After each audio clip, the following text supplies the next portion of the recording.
Census on duty সংক্রান্ত notice জারি। তাহলে কি এবার মিলবে অন ডিউটি শিক্ষকদের? কবে থেকে অন ডিউটি পাবেন?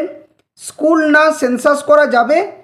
কি কি নির্দেশ দেওয়া হয়েছে জানুন বিস্তারিত তথ্য। Hello friends, welcome to my YouTube channel the web education. So friends, এই মুহূর্তে আপনাদের জন্য একটা গুরুত্বপূর্ণ আপডেট শেয়ার করব। সেটা হচ্ছে সেন্সাস 2027 অন ডিউটি সংক্রান্ত ব্যাপারে। তো দেখুন, আপনারা জেনেছেন যে রাজ্য সরকার তরফ থেকে এখন একবার নোটিশ, দ্বিতীয়বার একবার নোটিশ, এভাবে বিভিন্ন সময় নোটিশ দেওয়া হচ্ছে। যেখানে সবথেকে ভাইটাল বিষয় সেন্সাসে যে শিক্ষকদের ডিউটি সংক্রান্ত ব্যাপারে, অর্থাৎ ওনারা একদিকে যেমন স্কুল সামলাবেন, অপরদিকে যে সেন্সাসের কাজে গ্রাউন্ড লেভেলে ওনাদেরকে কাজ করতে হবে। তো এ নিয়ে শিক্ষক মহলের মধ্যে একটা উত্তেজনা এবং চরম ভোগান্তির যে পরিস্থিতি সেটা কিন্তু তৈরি হয়ে গেছে। কারণ রাজ্যে যে স্কুলগুলোর অবস্থা খুবই শোচনীয়। সেখানে যেমন একদিকে স্কুলগুলোতে পঠন পাঠনের জন্য যেমন দরকার শিক্ষকদের, তেমনি দেশের কাজে এই যে অন ডিউটি সেন্সাসের যে কাজ, সেখানে যদি অন ডিউটি ওনাদেরকে না দেওয়া হয় তাহলে কিন্তু ওনাদের বিদ্যালয়ের যে কাজ সেটাও যেমন পঠন পাঠন করাতে হবে এবং সেন্সাসের ডিউটিও করাতে হবে। তো এই ব্যাপারে একটা নোটিফিকেশন জারি করা হয়েছে। তো কোথা থেকে নোটিফিকেশন জারি করা হয়েছে, আদৌ অন ডিউটির ব্যাপারে কি বলা হয়েছে, শিক্ষকদের অন ডিউটির যে তকমা সেটা দেওয়া হবে কি না, এই সমস্ত তথ্যগুলো এক এক করে নোটিশের সম্পূর্ণ যে আপডেট সেটা শেয়ার করব। তো চলুন বেশি কথা না বাড়িয়ে ভিডিওটি শুরু করা যাক। এবং চ্যানেলে নতুন ভিউয়ার্স হয়ে থাকলেন এই ধরনের গুরুত্বপূর্ণ আপডেট নিউজ তথ্য পাওয়ার জন্য অবশ্যই বলবো চ্যানেলটি সাবস্ক্রাইব করে পাশে থাকা বেল নোটিফিকেশন করবেন। তো দেখুন, আমি আপনাদের প্রথমেই বলে রাখি যে এটা হচ্ছে office of the charge officer census 2027। এটা হচ্ছে গোবরডাঙ্গা মিউনিসিপ্যালিটির তরফ থেকে নোটিফিকেশন জারি করা হয়েছে। এবং প্রথমত এই নোটিশটি দেখার সাথে সাথে নর্থ 24 পরগনার যেটা ডিস্ট্রিক্ট রয়েছে দেখতে পাচ্ছেন আপনারা। তো 5 তারিখে নোটিফিকেশন জারি করা হয়েছে, যার মেমো নাম্বার আপনারা এখানে দেখতেই পাচ্ছেন। তো খুবই ভালো যে সেন্সাস যে ডিউটি, সেক্ষেত্রে যদি শিক্ষকদের অন ডিউটি দেওয়া হয় তাহলে ওনারা যে স্বতঃস্ফূর্তভাবে কাজ করার যে একটা মানসিকতা সেটা কিন্তু পাবেন। কারণ অনেক বিদ্যালয় রয়েছে যেখানে 3 জন কি 2 জন শিক্ষক রয়েছেন, তাদেরকে প্রত্যেকেই অন ডিউটি না দিয়ে এই যে সেন্সাসের কাজ যদি দেওয়া হয় তাহলে ওনাদেরকে বিদ্যালয়ে যেমন পঠন পাঠন করতে হবে এবং সেন্সাসের কাজও করতে হবে। একদিকে স্কুলের পঠন পাঠন অবশ্যই এর আগে এসআইয়ের ডিউটির সময় তো অন ডিউটি দেওয়া হয়নি, ফলে সেখানেও যেমন বিদ্যালয়ের পঠন পাঠনের ব্যাঘাত ঘটেছে, বর্তমানে সেন্সাসের কাজও কিন্তু ঠিক একই পরিস্থিতি তৈরি হয়ে গেছে। তো প্রত্যেক শিক্ষকদেরকে কিন্তু এই ডিউটিটা দেওয়াটা, আমি বলবো আমার নিজস্ব ব্যক্তিগত মতামত, যে প্রত্যেক বিদ্যালয়ে যদি 2 জন 3 জন যদি শিক্ষক শিক্ষিকা থাকেন অবশ্যই একজনকেই দেওয়া উচিত। কারণ এতে করে বিদ্যালয়ের পঠন পাঠন কোনোভাবে যাতে ব্যাঘাত না ঘটে সেটা করা উচিত ছিল। তো যাই হোক, এই যে অন ডিউটির ব্যাপারটা, এটা নিয়ে কী বলা হচ্ছে একবার দেখে নেওয়া যাক। তো দেখুন, এখানে ইংরেজিতে পুরো বিষয়টি রয়েছে, আমি আপনাদের সামনে এই নোটিশের বাংলা তথ্যটা একদম শেয়ার করব। সেটা হচ্ছে কি, একবার মেমোরেন্ডামটা দেখে নিন।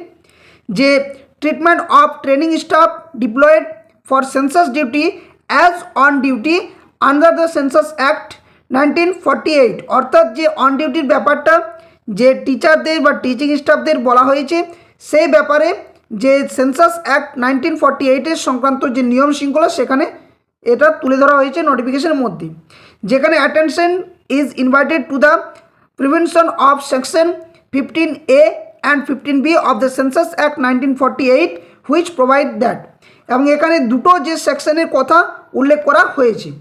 তো কি বলা হচ্ছে চলুন একবার বাংলাতে আমরা ডিটেলসটি জেনে নেওয়ার চেষ্টা করব।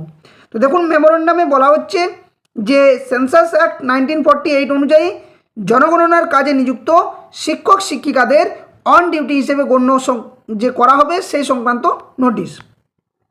স্বাক্ষরকারীর নজরে এসেছে যে বিভিন্ন শিক্ষা প্রতিষ্ঠানের শিক্ষক শিক্ষিকাদের জনগণনার কাজে এনুমারেটর বা গণনাকারী বা সুপারভাইজার হিসেবে নিযুক্ত করা হয়েছে।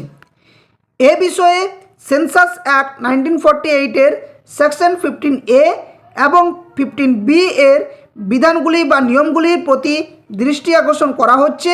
সেখানে যে বিষয়গুলি বলা হয়েছে, প্রথমত আমরা 15A সংক্রান্ত এবং B সংক্রান্ত বিষয়গুলি জেনে নেওয়া যাক।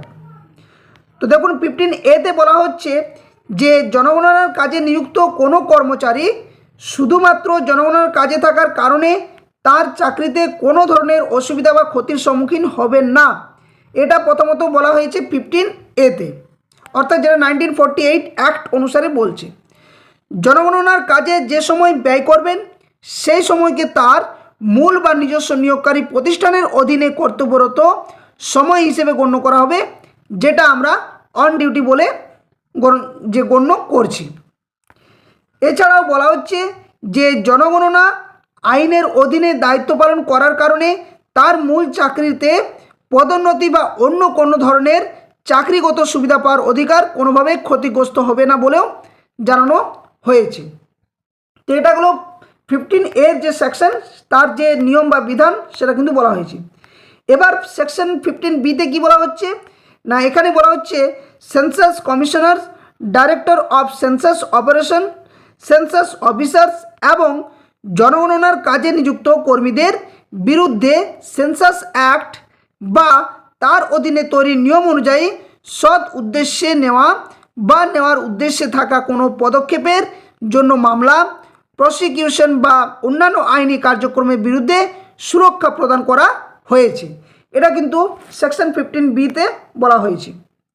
এবার কি বলছে নির্দেশে না, এখানে বলা হচ্ছে যে স্কুল কর্তৃপক্ষের জন্য গুরুত্বপূর্ণ নির্দেশ কী দেওয়া হয়েছে না, বলা হচ্ছে উপরোক্ত আইনগত বিষয়গুলির পরিপ্রেক্ষিতে সমস্ত হেডমাস্টার, হেডমিস্ট্রেস এবং শিক্ষা প্রতিষ্ঠানের প্রধানদের অনুরোধ করা হচ্ছে যে জনগণনার কাজে সংশ্লিষ্ট শিক্ষক বা শিক্ষিকারা যে সময় কাজ করবেন সেই সময়টিকে তাদের নিজ নিজ প্রতিষ্ঠানের অধীনে অন ডিউটি হিসেবে গণ্য করতে হবে। প্রয়োজন অনুযায়ী জনগণনার কাজে নিযুক্ত শিক্ষক শিক্ষিকাদের দায়িত্ব থেকে অব্যাহতি বা ছাড় দিতে হবে যাতে তারা জনগণনার কাজ করতে পারেন। তো দেখুন, গত কয়েকদিন আগে একটা নোটিফিকেশন জারি, যেখানে বলা হয়েছিল যে ছুটির দিন জনগণনার কাজে শিক্ষকদেরকে দায়িত্ব দেওয়া হবে বা মর্নিং সেশন শুরু করারও যে একটা পরিকল্পনা সেটা কিন্তু চলছিল বিদ্যালয়গুলোতে। তবে এই যে নোটিফিকেশন জারি করেছে এটা যদি সারা রাজ্য জুড়ে লাগু হয়, অবশ্যই সেই সমস্ত শিক্ষক শিক্ষিকাদের জন্য একটা স্বস্তির খবর যে তারা এই সেন্সাসের যে একটা ভাইটাল যে ডিউটি বা কাজে যুক্ত রয়েছেন, তাতে করে ওনাদের যে অন ডিউটির যে তকমা বা অন ডিউটি দেওয়ার যে একটা বিষয় সেটা কিন্তু খুবই তাদের কাছে গুরুত্বপূর্ণ হবে। কারণ যদি একজন ব্যক্তি উভয় দিকে কাজ করেন এবং সেন্সাস একটা খুবই যেখানে গুরুত্বপূর্ণ সহকারে দেখতে হবে বা ডিউটিটা পালন করতে হবে, সেখানে তারা যদি বিদ্যালয়ের পঠন পাঠন এবং সাথে সাথে যদি জনগণনার কাজ করেন, তাহলে একজন ব্যক্তি হিসেবে বা একজন মানুষ হিসেবে এই কাজটি করাটা দুষ্কর ব্যাপার হয়ে দাঁড়াবে। ফলে এই যে অন ডিউটির যে তথ্যটা দেওয়া হচ্ছে বা নোটিফিকেশন জারি করা হয়েছে, তাতে করে আমার মতে সারা রাজ্য জুড়ে প্রত্যেক বিদ্যালয়ে এমনকি প্রত্যেক সেন্সাস অফিসার যারা ঊর্ধ্বতন কর্তৃপক্ষ রয়েছেন তাদের কিন্তু একটা নিশ্চিত করা এবং এখান থেকে যে সমস্ত বিদ্যালয়ে 2 জন বা 3 জন শিক্ষক শিক্ষিকা রয়েছেন সেখান থেকে একজনকে হয়তো সেন্সাসের কাজে নিযুক্ত করা উচিত বলে আমার মনে হয়। এখানে আরও কি বলা হচ্ছে যে নিশ্চিত করতে হবে যে জনগণনার দায়িত্ব পালনের কারণে তাদের চাকরি সংক্রান্ত কোনো অসুবিধা বা প্রশাসনিক সমস্যা বা কাজে কোনো বাধা সৃষ্টি না হয়, সেই বিষয়টি কিন্তু উল্লেখ করা হয়েছে নোটিফিকেশনের মধ্যে। তো খুবই ভালো জিনিস।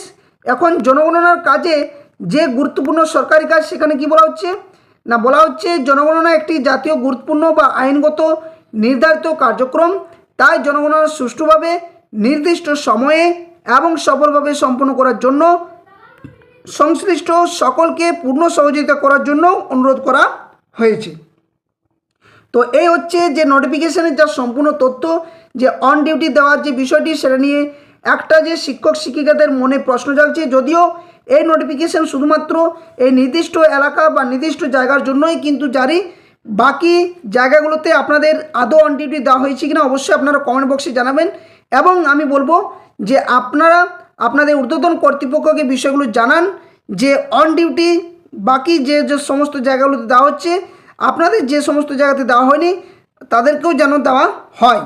এতে করে আপনাদের যে কাজের প্রতি একটা যে দৃঢ়তা বা একটা দায়িত্ববদ্ধতা সেটা কিন্তু থাকবে, কারণ উভয় দিকে কাজ করা একজন মানুষের পক্ষে বা একজন শিক্ষক শিক্ষিকার পক্ষে কোনোভাবেই এই মুহূর্তে সম্ভবপর হয়ে ওঠা যাবে না। তো এই হচ্ছে সম্পূর্ণ আপডেট। ভিডিওটি ভালো লাগলে অবশ্যই ভিডিওটি লাইক করবেন, বাকিদের সাথে শেয়ার করবেন। আর যারা চ্যানেল নতুন ভিউয়ার্স হয়েছেন এই ধরনের গুরুত্বপূর্ণ আপডেট নিউজ তথ্য পাওয়ার জন্য অবশ্যই বলবো চ্যানেলটি সাবস্ক্রাইব করে পাশে থাকা বেল নোটিফিকেশন অন করবেন। তো ধন্যবাদ, জয় হিন্দ, সকল সুস্থ থাকুন, ভালো থাকুন।